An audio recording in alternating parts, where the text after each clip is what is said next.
ಆ ಕಾಲದಲ್ಲಿ ಬಹುತೇಕ ಸಿನಿಮಾಗಳು ಆರಂಭದಿಂದ ಅಂತ್ಯವರೆಗೆ ನೇರವಾಗಿ ಸಾಗ್ತಾಯಿತ್ತು. ಆದರೆ ಈ ಸಿನಿಮಾನಲ್ಲಿ ಕತೆ ಹಿಂದಕ್ಕೆ ಮುಂದಕ್ಕೆ ಜಿಗಿತಾನೇ ಇರುತ್ತೆ. ಕೊನೆ ನಡೆಯೋ ಘಟನೆ ಕತೆಯ ಮಧ್ಯಭಾಗದಲ್ಲಿ ಬೇಕಾದರೂ ಇರಬಹುದು. ಒಂದು ಪಾತ್ರ ಸತ್ತ ನಂತರ ಮತ್ತೆ ಕಾಣಿಸ್ಕೊಳ್ಬಹುದು. ಯಾಕಂದರೆ ಸಿನಿಮಾ ಕಾಲಕ್ರಮನ ಫಾಲೋ ಮಾಡೋದಿಲ್ಲ. ಅದೇ 1994ರಲ್ಲಿ ಬಿಡುಗಡೆಯಾದ ಕ್ವಿಂಟನ್ ಟ್ಯಾರಂಟಿನೋ ಅವರ ಸಿನಿಮಾ ಪಲ್ಪ್ ಫಿಕ್ಷನ್. ಯೂಶಲಿ ಸಿನಿಮಾಗಳಲ್ಲಿ ಕಥೆನೇ ಮುಖ್ಯ, ಆದರೆ ಇಲ್ಲಿ ಪಾತ್ರಗಳೇ ಕತೆ. ವಿನ್ಸೆಂಟು, ಜ್ಯೂಲ್ಸು, ಮಿಯಾ, ಬುಚ್ಚು ಪ್ರತಿಯೊಬ್ಬರಿಗೂ ತಮ್ಮದೇ ಆದ ವ್ಯಕ್ತಿತ್ವ ಮತ್ತು ನೆನಪಿನಲ್ಲಿ ಉಳಿಯುವಂಥ ಸಂಭಾಷಣೆಗಳಿವೆ. ಕತೆ ಮುಗಿದ ನಂತರವೂ ಈ ಪಾತ್ರಗಳು ಮನಸ್ಸಿನಲ್ಲಿ ಉಳಿಯುತ್ತೆ. ಹಿಟ್ಮ್ಯಾನ್ಗಳು ಮರ್ಡರ್ ಡೀಲ್ ಬರುವಾಗ ಬರ್ಗರ್ ಬಗ್ಗೆ ಮಾತಾಡ್ತಾರೆ, ಮಿಲ್ಕ್ ಶೇಕ್ ಬಗ್ಗೆ ಚರ್ಚೆ ಮಾಡ್ತಾರೆ, ಫುಟ್ ಮಸಾಜ್ ಬಗ್ಗೆ ವಾದಿಸ್ತಾರೆ. ಇಂಥ ಮಾತುಗಳು ಕಥೆನ ಮುಂದಕ್ಕೆ ಕರ್ಕೊಂಡು ಹೋದರೂ ಸಹ ಪಾತ್ರಗಳನ್ನ ನಿಜವಾದ ಮನುಷ್ಯರು ಅಂತ ಅನುಭವಿಸೋಕ್ಕೆ ಸಹಾಯ ಮಾಡುತ್ತೆ.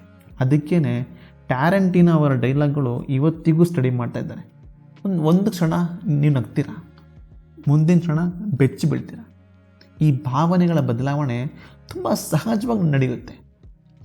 ಪ್ರೇಕ್ಷಕರು ಮುಂದಿನ ಕ್ಷಣದಲ್ಲಿ ಏನಾಗ್ಬೋದು ಅಂತ ಗೆಸ್ ಮಾಡೋಕ್ಕೆ ಸಾಧ್ಯ ಇಲ್ಲ. ಜಾಕ್ ರ್ಯಾಬಿಟ್ ಸ್ಲಿಮ್ಸ್ ಡ್ಯಾನ್ಸ್, ಜೂಲ್ಸ್ನ ಬೈಬಲ್ ಭಾಷಣ, ವುಲ್ಫು ಸಮಸ್ಯೆ ಪರಿಹಾರ ಮಾಡೋ ವಿಧಾನ, ಡೈನರ್ನಲ್ಲಿ ಕೊನೆಯ ದೃಶ್ಯ, ಇವೆಲ್ಲ ನಿಮ್ಮ ಮನಸ್ಸಿನಲ್ಲಿ ಉಳಿಯೋದು ಖಂಡಿತ. ಆ ಬ್ರೀಫ್ ಕೇಸ್ನಲ್ಲಿ ಏನಿತ್ತು? ಇದಕ್ಕೆ ಸಿನಿಮಾ ಎಲ್ಲೂ ಉತ್ತರ ಕೊಟ್ಟಿಲ್ಲ. ಈ ರಹಸ್ಯನೇ ಪ್ರೇಕ್ಷಕರನ್ನ ವರ್ಷಗಳ ನಂತರವೂ ಚರ್ಚೆ ಮಾಡೋದಕ್ಕೆ ಸಾಧ್ಯ ಮಾಡಿದೆ. ಒಳ್ಳೆಯ ಸಿನಿಮಾ ಎಲ್ಲ ಪ್ರಶ್ನೆಗಳಿಗೆ ಉತ್ತರ ಕೊಡೋದಿಲ್ಲ. ಕೆಲವು ಪ್ರಶ್ನೆಗಳನ್ನ ಪ್ರೇಕ್ಷಕರಿಗೆ ಬಿಡ್ತಾರೆ. ಸಾಮಾನ್ಯ ಸಿನಿಮಾಗಳ ಥರ ಸ್ಪೆಷಲ್ ಸಂಗೀತ ಸಂಯೋಜನೆ ಏನು ಮಾಡಿಲ್ಲ. ಟ್ಯಾರಂಟಿನೋ ಹಳೆಯ ರಾಕ್, ಸರ್ಫ್ ರಾಕ್ ಮತ್ತು ಸೋಲ್ ಹಾಡುಗಳನ್ನ ಆಯ್ಕೆ ಮಾಡಿಕೊಂಡ್ರು. ಇದರಿಂದ ಪ್ರತಿಯೊಂದು ದೃಶ್ಯವು ಯೂನಿಕಾಗಿ ಕಾಣುತ್ತೆ. ಇವತ್ತಿಗೂ ಆ ಹಾಡುಗಳು ಕೇಳಿದ್ರೆ ಜನರಿಗೆ ಪಲ್ಪ್ ಫಿಕ್ಷನ್ ನೆನಪಾಗುತ್ತೆ. ಈ ಸಿನಿಮಾದಲ್ಲಿ ಸ್ಪಷ್ಟ ನಾಯಕನಿಲ್ಲ, ಸ್ಪಷ್ಟ ಖಳನಾಯಕನೂ ಇಲ್ಲ, ಒಂದು ಮುಖ್ಯ ಗುರಿನೂ ಇಲ್ಲ. ಆದರೂ ಪ್ರೇಕ್ಷಕರು ಒಂದು ಕ್ಷಣವೂ ಬೇಸರಗೊಳ್ಳೋದಿಲ್ಲ. ಇದೇ ಅದರ ದೊಡ್ಡ ಸಾಧನೆ. ಪಲ್ಪ್ ಫಿಕ್ಷನ್ ಅನ್ನು ಒಮ್ಮೆ ನೋಡಿದ್ರೆ ಅದರ ಕತೆ ಅರ್ಥವಾಗದೇ ಇರಬಹುದು, ಆದರೆ ಎರಡನೇ ಬಾರಿ ನೋಡಿದಾಗ ಹೊಸ ವಿಚಾರಗಳು ಅರ್ಥವಾಗುತ್ತೆ. ಮೂರನೇ ಬಾರಿ ನೋಡಿದಾಗ ಪಾತ್ರಗಳ ಮನಸ್ಥಿತಿ ಅರ್ಥವಾಗುತ್ತೆ. ಅತ್ಯುತ್ತಮ ಸಿನಿಮಾಗಳ ಲಕ್ಷಣವೇ ಇದೆ.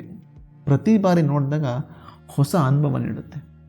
ಒಟ್ಟಿನಲ್ಲಿ ಹೇಳೋದಾದರೆ ಪಲ್ಪ್ ಫಿಕ್ಷನ್ ಕತೆ ಹೇಳಲಿಲ್ಲ, ಕತೆ ಹೇಳುವ ವಿಧಾನವನ್ನೇ ಬದಲಿಸಿತು. ಅದಕ್ಕೆ ಇವತ್ತಿಗೂ ಪಲ್ಪ್ ಫಿಕ್ಷನ್ ನೆನಪಿನಲ್ಲಿ ಉಳಿಯುವಂಥ ಸಿನಿಮಾ. ಈ ಸಿನಿಮಾ ಸದ್ಯಕ್ಕೆ ಜಿಯೋ ಸ್ಟಾರ್ನಲ್ಲಿ ಅವೈಲೇಬಲ್ ಇದೆ. ಧನ್ಯವಾದಗಳು.